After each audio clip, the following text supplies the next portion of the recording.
Chris Vanocur is here today and interviewing me instead of the opposite. So I guess I'm ready. Oh, you're not ready. You have no idea. That's what, terrifies me a little bit. Let's start with a real tough one. Okay. How did you get into this business? Well, I was scouted at 15. And I grew up in a very small town. We had a flashing light, so I didn't really have a lot of exposure to this type of business before. This was new to me, but I was a very shy individual, introverted. This was something that I was really pulled back by. I'm like, I can't do that. And it took them several times to get me interested, because part of my psychology was like, oh, I don't think you can do that. You're not very, you don't talk to people, you don't go up and approach people, you're not that extroverted. And when I looked at magazines, when I looked at people, I thought, okay, those people are perfect. Those people are this, this, and this. And so I really took myself out of that frame of mind. But as I started doing it, I remember one of my first jobs was, it was for Napa Parks calendars. And it wasn't what you think, but my dad used to have classic cars. And so the photographer was shooting his cars, and he saw me and he said, can I use you in these photos? And that was one of my first jobs. And I just thought, this is really fun, and I really enjoyed it. And it really kind of opened up me looking at, I can do these type of things. I'm not as scared or as shy as I think I am. So through high school, I got really involved in the arts. I was a dancer, singer, in drama. I really loved, creating.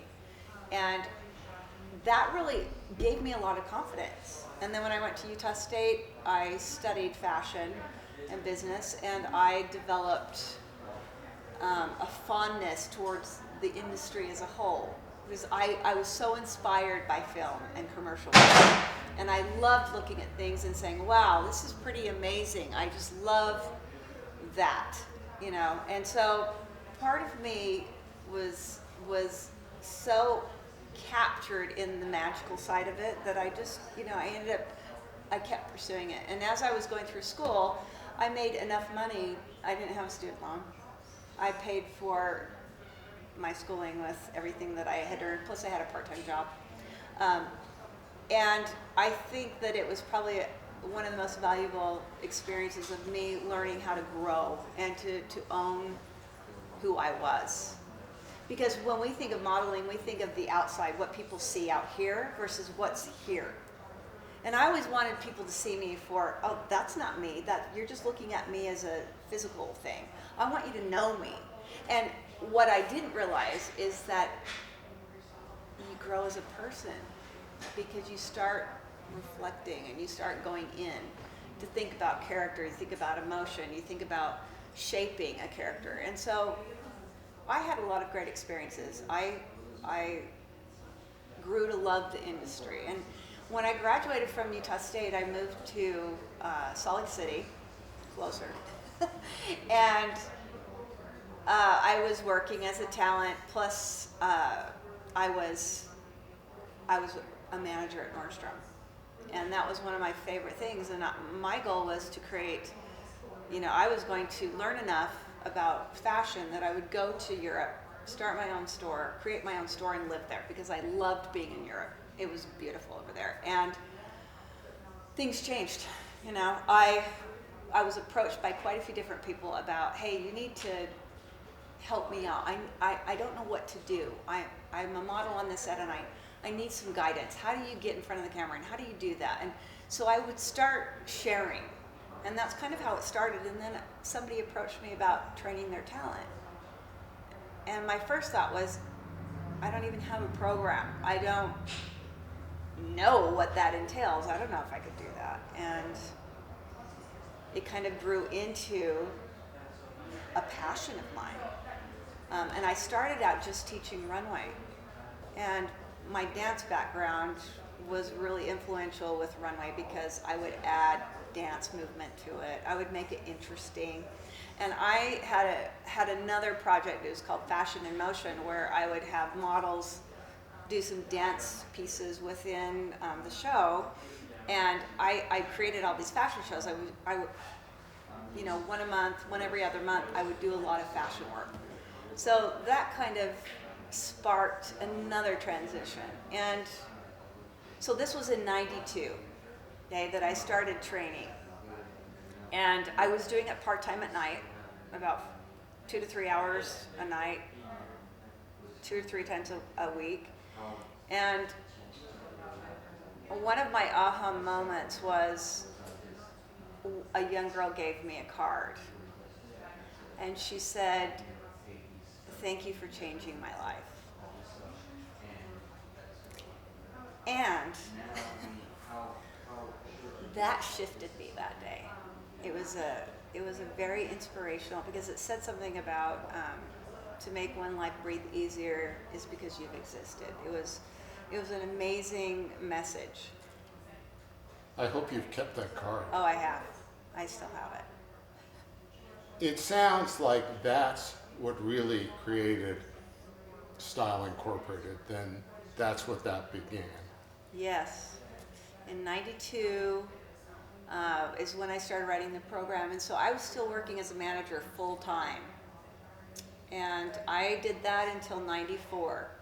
And then I decided, I'm going to leave that, and I'm going to focus full time on developing and training talent. And that's Style Incorporated. And that's where Style Incorporated came from. It was incorporated in 95. So it took me about 3 years to really be able to make that transition.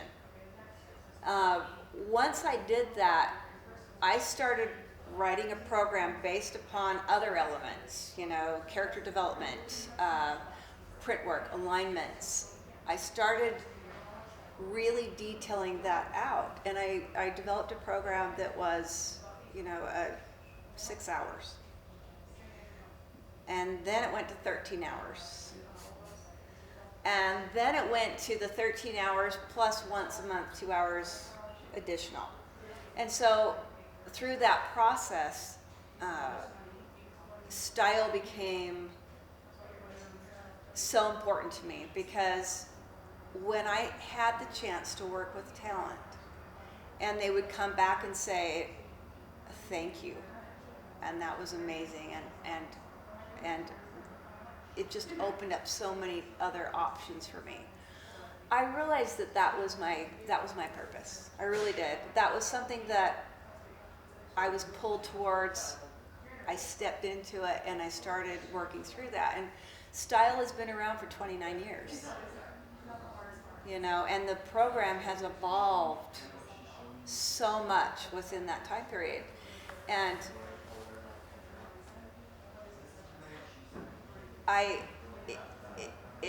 it just fills me so much by doing that. And so let's talk about, training is necessary for a talent to go in front of a camera and be able to emote those emotions or that body alignment. If they don't know that and they can't deliver that on cue, then the client has to have a million retakes. The point of having a professional is that they can get on set and just deliver it. Boom, boom, boom. Every frame is good, or at least every other one is amazing. And I started really diving into the science of it. I'm like, well, let's just be a little bit more technical. And so the things that I brought in really came from my experiences, because later on I'll talk about, I became a booking agent. So I saw it from a booking perspective, I saw it from a talent perspective, a trainer's perspective. And as I was traveling to New York and LA and Miami and Europe, a whole different world opened up. And what came into my space was, we need to up our game here in Utah. We really need to bring awareness. We need to be competitive. Why can't Utah be just as competitive as another state like New York or LA? Well, they have millions of people that want to do this, and that's the difference versus a smaller demographic. But why can't we build and give that 100%? Why can't we work towards that? You know, and so that's what fueled me, is that I remember being that shy young teenager. I was clumsy. I didn't think I was cute. I was really all about dance and other things where I didn't have to speak or show anything. Well, you do have to show emotion, but I think that that just changed my life. And that really helped me connect to who I really was. And you think the opposite, because you think, okay, it's what people see on the outside. But it really mirrors a lot of what's happening on the inside. And so the program is so dear to me, and it's so important. If I could do anything for the rest of my life, it would be just to train talent.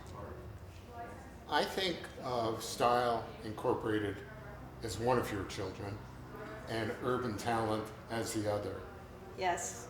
Was there a natural evolution? Okay, I've got Style Incorporated, I'm doing the training, I need to do this with Urban Talent. Well, it happened 2 years later, and it was kind of like that vertical integration thing that happened, is that people would come to me and say, Tina, I wish you had your own agency. Because I love working with you, I like the ideas, you push me, you tell me straightforward what I need to do. Have you thought about doing an agency?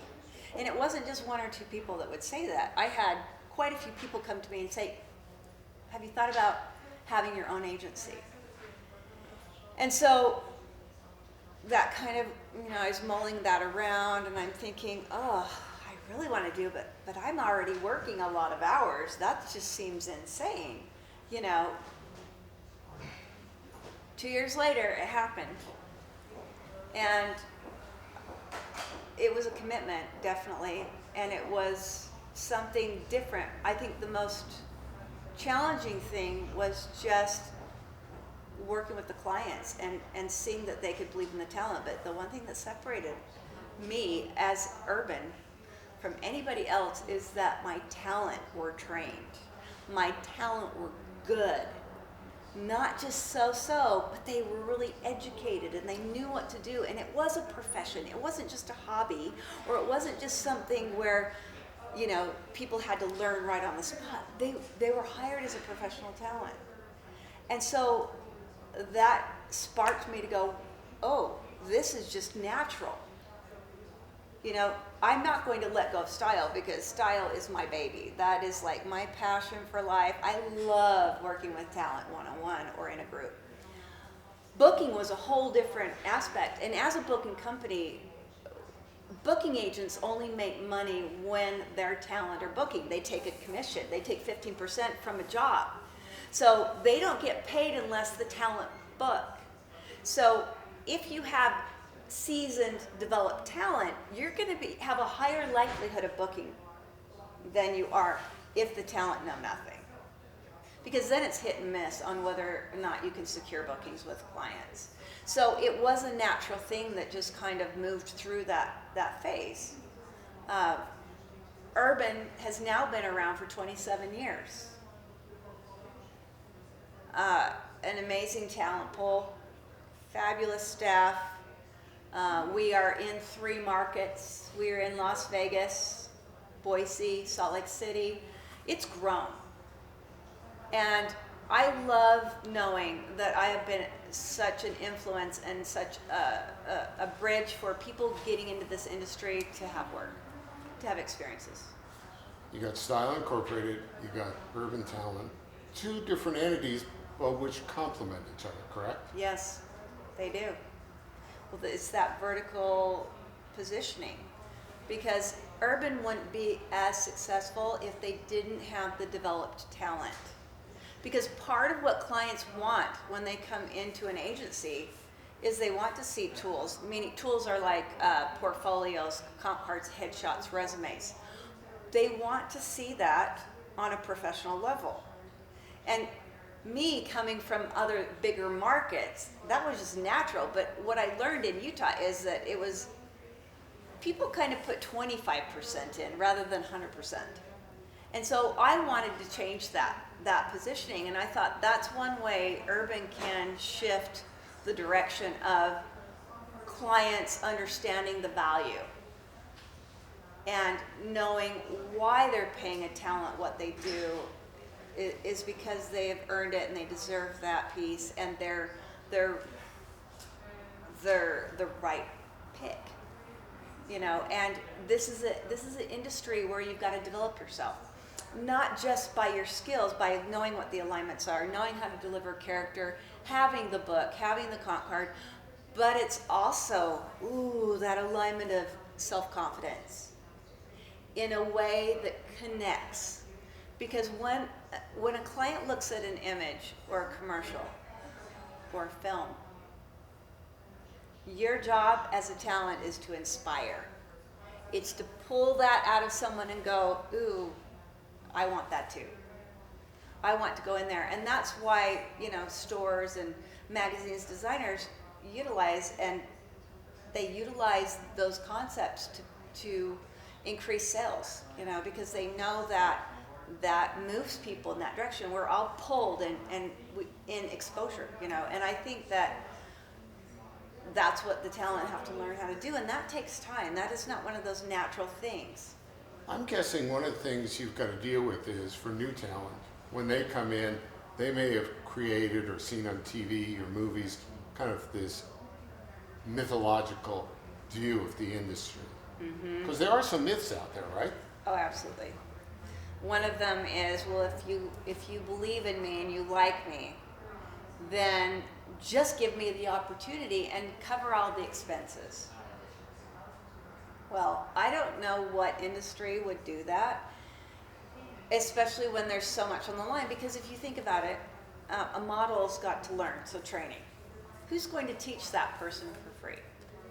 Then they've got to get photographs and have the rights to those photographs. What photographer, if they're any good, would just give that away?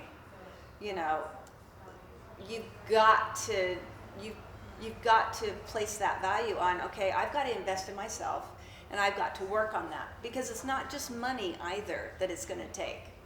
It's also going to take you being motivated enough to get in there and do the work, the repetition, the discipline around practice. And people want the result without the committed action piece. They want the easy part. They want the gift of it. They think it's just a gift. It's not. It's something that you have to develop over time. And clients like working with seasoned people because it saves them money and time. And so if you develop yourself and realize this is your own business, you get 85% of the check, it's your business. I'm guessing that what you teach your talent is not only good for their professional life, but I would think some of that carries over into their overall life. Yeah, so that's the emotional piece of this, because I've gone through some transitions, throughout my life. And one of them was I was in a serious accident in 2008. I broke my back, 6 ribs, my pelvis. And I had to stop teaching for a while. During that time, I kind of almost, that magic kind of left me a little bit. I was sad about it because I really loved working with people in that way, that one-on-one. And someone approached me, a very good business partner approached me and said, you need to take this class. And I said, what is it? And he's like, it's about life mastery. And I get in there, it's with impact trainings, and I do it for 2 years. And it's all about the alignment of self. It's about being consciously aware and present and owning you. And that contract that you make with yourself, everything that you put into words, everything that you put into action is your choice. And that shifted me so much. And when I think about it, every little one of these dots connected. I wouldn't be here today if they didn't. Because when I was growing up, I never thought I would be doing this right now.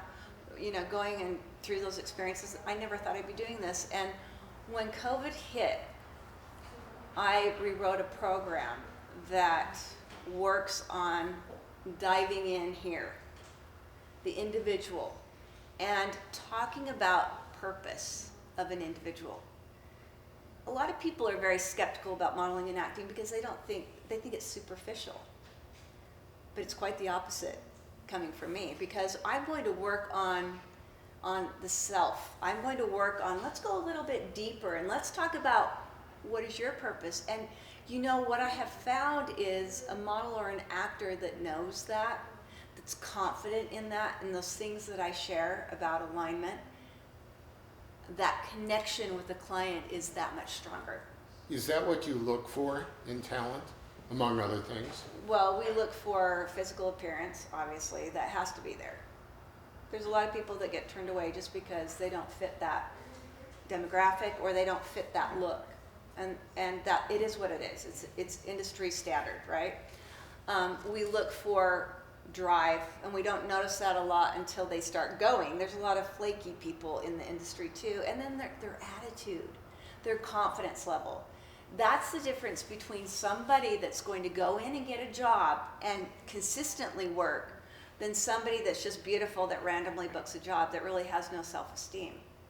And so that's what motivated me to really focus in on the psychological part of this. And that comes down to the ego, what's in our subconscious, how we take things on, and how we make choices. Every choice that we make is ours, right? We have to be accountable for our choices. Nobody else forces you to do something, unless they absolutely tie you down, which that doesn't happen in our industry here in Utah especially. You forced me to do this interview. I did, okay. No, but you know, when people say, well, I had to do that, we didn't really. And that's one thing I learned in just mastering our choices in life, is that we have to be accountable for the things we choose and the things that we do. Is there any sort of secret sauce for somebody who books a lot of jobs? I mean, can you spot it? Can it be nurtured? It can be nurtured, but it's kind of like an awakening that happens. Part of in our program, I do this piece where we awaken that giant from within. The Tony Robbins, which was one of my favorite speakers and has been one of my favorite speakers since I was a kid. But I remember reading that book, and it's about awakening this piece of you that is a giant, that's quiet. And you know, and until that person knows that, they hide behind these masks, you know, and people can't read them. And so when they go into audition, the people that work a lot are the people that know how to connect, and they're very authentic, and they can connect people with people, and that person's not feeling a weird energy hitting them. And a lot of us don't think about that. But so many people that enter this industry are so worried about judgment. They're so worried about, you know, what will this person think? Or, oh, I've got to belong. I've got to have the likes. That they don't focus on the inner self. And that is our secret, is we really develop that. And we really pull that out and help them recognize that piece. Because that's really what it is. I had Charisse Pfeiffer in here earlier, Nikolai Thomas. I mean, Derek Older. There's a lot of these people that know that. But they didn't always know that. That's kind of an awakening that happened when they started really focusing in on who they were. Because when you get to act, you're embodying another emotion. You're embodying another human in a sense that you physically in your mind created. And so when you embody that, you're also transitioning from self to that character. And when you know yourself that well, you know how to maneuver into that. And that's one thing I love about our creative process, is that is something that it's like incredible to experience. And so when people figure that out, as they grow through this, we work on a lot of self-growth. It's not just about standing in front of a camera and doing alignments or character. It's about, we need to grow as a human. It's about all those values that are already in there. We need to pull out and make them as big as the other. You know, and part of that is understanding what that is. And you don't really get that until it's right here. And one of those things that I remember is just, ooh, I feel like I used to go through life like this. And then all of a sudden this happened to me. Going through life mastery, you can't go back. Once you started seeing it, and you're cognitive of being in that moment, wow, your scope just opens up, you know. And if you can be your authentic self and then embody a character, or listen and actively listen to a client and then embody that, that's the key, is that you've got to take on that, because you are the individual, you're the entity, you're the art piece that has to create that.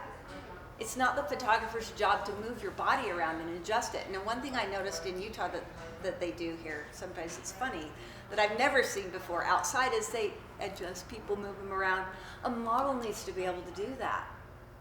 An actor needs to be able to take that on. That's why they hire them as a professional. And I think that's one thing that makes us unique, is that we focus on it every month. We focus on it every week, because we want our talent to be the best. Do we have things to learn? Yes. I'm always learning, I'm always changing it. But that's, long story short, that's how somebody is born into creation mode, is they learn how to embody who they are. I think you just hit upon something key, which is a common theme. Seems like you've been very observant and receptive to ideas. Somebody says you should do Style Incorporated, urban talent, broaden yourself emotionally. That's tricky, because some people get suggestions and don't listen to them. That's true. I think that comes from a space of being present with self, and I believe that there are no accidents, and I was reminded of that when I went to impact training. There are no accidents. I think everything in the universe, every person in our life, we are intertwined and interconnected. And each one of those dots further us along in our experience as a human, as growth happens. And I think my eyes were really opened up through my experiences in life. I've gone through some hard things, and I've had to get up. I've had to keep moving forward and get up, and a lot of times it's lonely down there. And nobody is going to pick me up but me, right? You might have coaches along the road and do that, but I learned from a young age how to do that. And so I'm very sensitive to people around me. I listen, and I think about what comes into my space. I process it. And I think, oh, it's here for a reason. You've been doing this almost 3 decades. Mm-hmm. Do you still listen to all the feedback you get, good and bad? Even though that can be tough. You know what, it is hard. I'm learning that not all feedback I don't have to worry about. I don't mind when people go off the radar and just go off on what they think they know, because I know here what the truth is. Not everybody's going to like you. Not everybody's going to accept new ideas, and especially if they're out there. One thing I think that has been a source of contention, or the reason why people might say negative things about urban, is mainly because of the way I structure style. And style is about accountability. It's about, you have to be willing to do the work. You also have to be mindful of every decision you make, you know, and what in life tells us that we don't have to be accountable? Are we supposed to dismiss everything that we say we're going to do just because our mind shifts? And so because I'm an innovator, because I'm somebody that always likes to be in the running, I like to set the pace. I like to get in there and I'm like, okay, this doesn't work, we failed here, let's get up and do it again somewhere different. Those people that come along with me and my team, we need to know that they're coming. And a lot of times in this industry, people can be flaky because in a sense they think, oh, but I want that, but I'm not willing to work for it. We don't really work hard for something unless we do have some skin in the game. And so, Brene Brown talks about the man in the arena.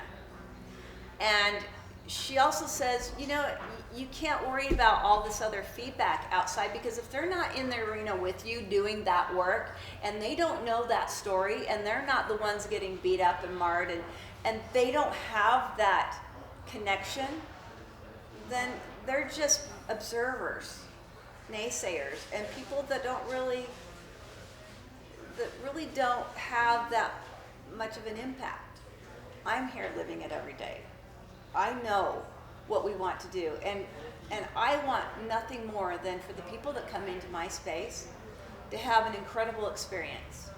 If nothing else, for them to be a kind human, not only to other people but themselves, because that's what we need more of. And so I guess it's from that perspective too that I look at being in that realm of me interacting and connecting with people. That's what's really important, is connection. Not only to others, but to self, because if we're always wanting that belonging, but we don't do the work here, we can never be connected. We have to have self-acceptance first, and we have to have self-love first. I used to think that was so woo-hoo, self-love, da-da-da-da-da. It's important as a human being. I'm starting to think that you're passionate about this. I am. Can you tell? You can't tell, can you? Okay. Almost 30 years in, how do you and your business continue to evolve and change? Every Monday, every day of the week, especially Mondays are longer than others, but we meet as a team. Every one of our members of our team are committed. They are passionate. They want to change and evolve and grow. So we're always doing the think tank. We always throw out ideas and say, okay, how can we be better as an agency? How can we offer more? How can we develop more? How can we give people more opportunities? Because it's kind of like this. They're our family. Everybody that comes in here that we hug every day, they're part of a huge family that we have. We care about our talent. We love our talent. So it's kind of like family members. You want them to succeed, right? So you're always thinking in terms of that's on me. How can I get more into their space to help them learn more, to book more? So we're always working on things. That's why this last several years we've done some amazing expanding ideas on working with photographers and getting people to test, because testing is about developing your book. It's about, for models it is. Whereas for actors, they want to get on student films and grow that way, because when you're brand new, you don't have that much experience yet. When models are brand new, they don't have that much experience. So testing is an important thing. So the think tank this year is, let's add to people's books. Let's add to people's reels. Let's get them in front of camera. Let's get them that experience. So if the experience isn't coming in for them, we can create that. And part of our mantra is we are creators. We inspire with creation and are using our imagination. And we go at that angle and we pay attention to those things that come into our space. We listen to what the actors, the models are asking for. We're not perfect by any means, and we make mistakes. But what I like to know is that everyone has the same vision, and that is we work together as a team, we trust each other. When the gaps show up, how do we bridge that? What do we need to do as a group? It's not just one person in this company doing something. It takes all of us. Speaking of your team, you have such a good staff. I do. I'm blessed with that. Are you paying them enough? No. No, I think this industry, you have to do it because you love it. You're not going to be a millionaire working in this industry unless you become a famous individual. You do it because you love it. because with everything that comes into play with the criticism, with listen, you're a therapist too.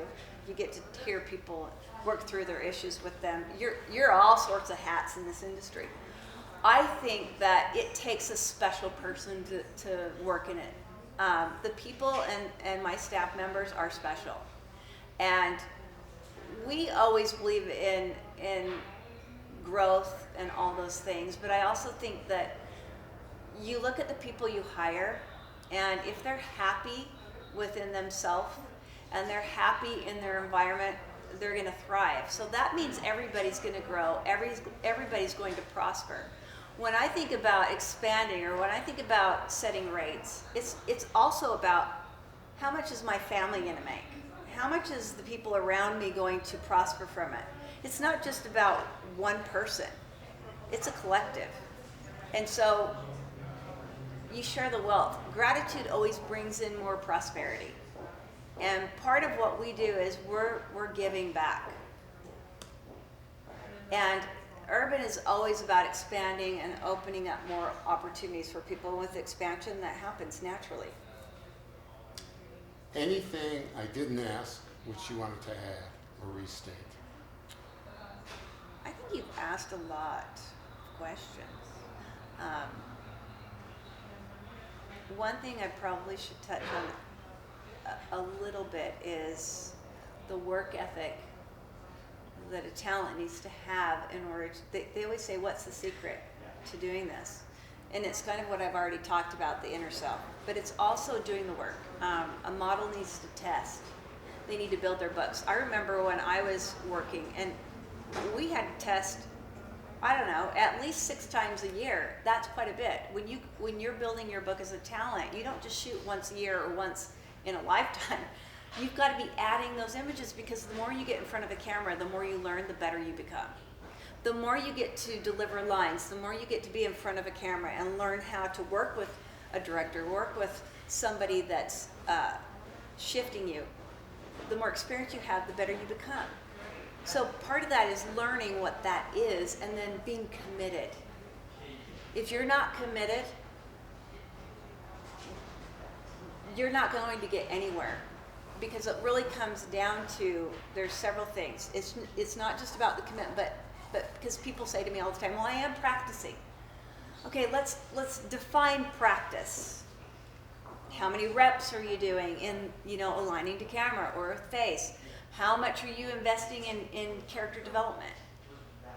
We can make up any excuse we want. That I call victim role. A creator always steps into a new space every day and says, okay, what can I do today that I didn't do yesterday? How can I learn more than I learned yesterday?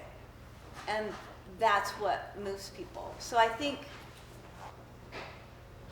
part of an instructor's role is also opening up their eyes to, okay, you want it, then show me. That's the reason why we sign contracts with people, is because not everybody will do the work. And guess what? We don't have time to mess with that. We are booking, and like I said, there's not a ton of money in it, right, until you start becoming successful at it. Is this Tina's tough love? Yeah. Yes. Yeah. That's one thing about me you always know, is I'm going to tell you I'm going to say it straight out. I don't sugarcoat it. I just say it like it is. Because when we are true to that fact, when we are true to what we do, it's just the truth. You got to share that. You got to be honest with people. You've got to be direct, because if you don't, then what? Because people make up their own narrative, right? People can choose any way they want. They can have any direction that they think it's supposed to go. But if they're going to come to me as an expert and I'm going to say, this is where I see it, well, take it on. There's always going to be a reason why we can't do something in life. But it's our choice. Nobody forces you to choose in or step into something. And sometimes it's very scary in this industry, because you don't want everybody to think, oh, you failed or you can't do something. You have to be willing to walk through the fear. And courage doesn't come without fear. You know, and part of getting back up again, every time you fall down, is that little push to get back up and say, I'm going to go for it today. And it's also hearing things that you don't like sometimes. It's just feedback. It's just information for you to process and say, does this work for me? And if it works for me, how am I going to create that? It's good to see you finally coming out of your shell. Thank you. You're so nice.